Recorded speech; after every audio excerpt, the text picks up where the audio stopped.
everybody. I'm Azar, physical therapist. Today I picked a subject about one of the most important problems that we all got involved with it during the past few months, which is the breathing. So a lot of problems happened after that coronavirus time and COVID-19. People really think about their lung capacity, the lung function, can they recover from the COVID really good, or are they gonna have lung problems permanently? How are they gonna recover? What's the rehabilitation that they can do to get better in case if they get that problem? We have been able to help the COVID patients in physical therapy a lot, especially during the recovery time, and also for prevention to increase the lung capacity with some breathing exercises. They are very famous. They have been around between the physical therapists that are working in the cardiopulmonary sections for years, but now we're going to highlight this subject because of the new problem that all of us got involved with. So the breathing happens normally in inhale and exhale. So inhaling and exhaling. So during the inhale, we usually use a lot of muscles, which is the main muscles of breathing. The main muscle is diaphragm. I'm going to show you the picture of a diaphragm right here. That's a diaphragm muscle, and then you're going to be able to breathe in if you have a good and very strong diaphragm. Right here, this muscle attaches to the rib cage, to the bottom of the rib cage, and to the thoracic spine. So when you breathe, the diaphragm moves the way that increases the volume and capacity of the lung. If we have a good diaphragm, we can really get all the air in, and we can get all the air out, and we can basically increase the capacity of our lung, which is the vital organ. So the first thing that we can do on that is the diaphragmatic breathing. So I'm going to show you this kind of breathing. First of all, we're going to put one hand on the belly and one hand on the chest. The bottom hand on the belly is the one that's doing the main thing. So we're not going to breathe like when we get really stressed out, we're going to breathe from the chest, short breathing, and then I'm going to exaggerate, but we're going to do like a chest breathing mostly. And then when we do the chest breathing, we get a lot of tightness in the muscles of the neck, and we develop like a very stressed out situation in the whole body. But when we do in the yoga, in the the meditation, in all of these good techniques, they all emphasize in the deep breathing. Why? Because when we do the deep breathing, everything gets relaxed. All the muscles on the top, which we call it accessory muscles of breathing, not the main muscles of breathing, they should be relaxed. And who should work? The diaphragm and some intercostal muscles, which I'm going to show you here. These are intercostal muscles.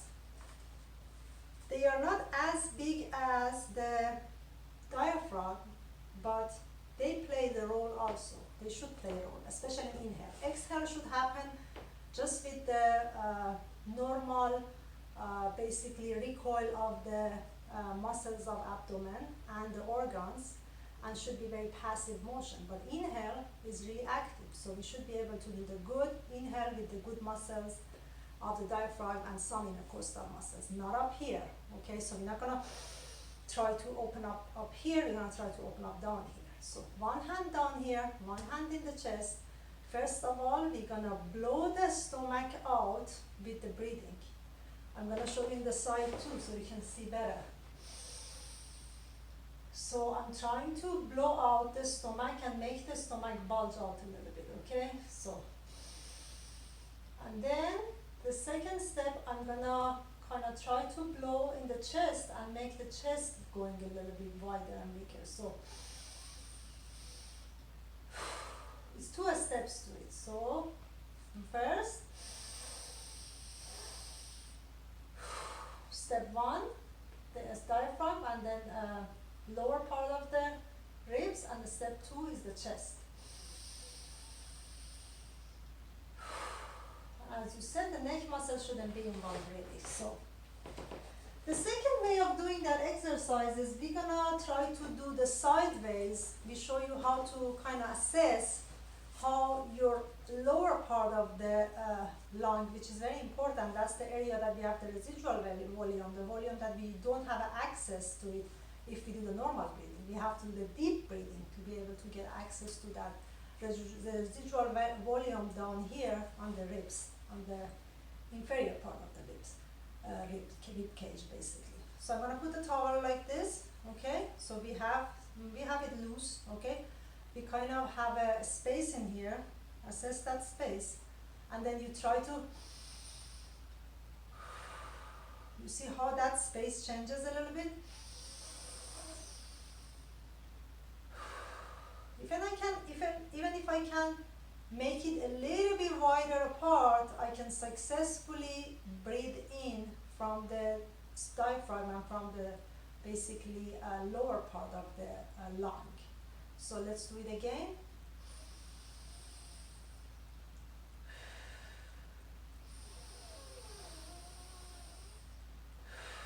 So I'm trying to open up the lower rib, okay?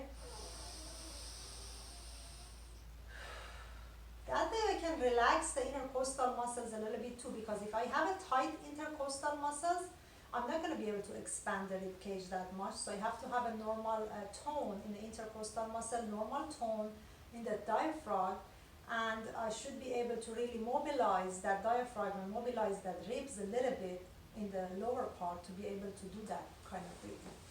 So the third breathing exercise I can show you is going to be what we call in physical therapy smelling roses, blowing candles. Imagine you are blowing candles for like a later age, like 50 years old, 100 years old hopefully, or 120.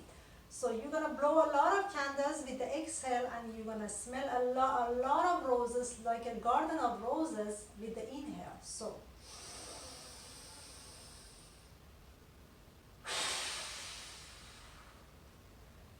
with the smelling roses like this,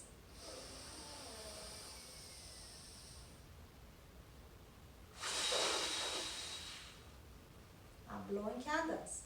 So smelling roses, blowing candles, that help us to really be able to increase the capacity of inhale and also exhale. Because some people have problem with exhale, like people that have asthma or COPD, not gonna be able to get the air out. They might be able to get the air in, but they cannot get the air out. So we have to be able to do both. So we have to be able to get them out too, not to get the dead air too much in that part of the lung, the lower part of the lung. So I'm going to show you what I mean by accessory muscle overuse while people with COPD breathe basically. So they use their neck muscle a lot. As you can see the posture of that person became really tight up here and doesn't have a good muscle in the intercostal, in the diaphragm, because he's not using them. He's overusing here, so he got like tied up here. People with COPD, people that have problems with getting the air out, they have usually these problems. So for preventing this, if people are a smoker, I really recommend, first of all, quit the smoking, of course. And the second, if you can't, or if you have already damage from have been smoking for too long, make sure you do that 3 breathing exercises to be able to support yourself, especially during that fall and winter of 2020 with the COVID stuff that happened to us. All of us are prone to get lung problems, and you always can check your lung with the, counting exercise is very famous. So I'm not going to go through that right now because this is not the physical therapy subject. But if you feel that you have shortness of breath or you have any kind of symptoms, don't do these exercises because you might not want to do too much of the deep breathing to get things very deep on your lung. So make sure you don't have any COVID, or if you had it, you're in a recovery mode, or you want to prevent. So you're healthy, but you feel that you're stressed out, you're not breathing right, and you want to help yourself to be able to learn how to inhale and exhale good and increase the lung capacity as an investment for the future. So either for prevention or in the recovery phase of any breathing problem, including COVID, you can use these 3 breathing exercises. Since we have been in that thoracic spine subject right now, I picked to go over that breathing exercises and breathing muscle issues, and hopefully you could use that. Stay healthy, and please subscribe to the channel if you like the subjects, and tell me what subjects you really like to know about more physical therapy wise, so I can help you with that. Thank you for watching again, and have a great day. Bye bye.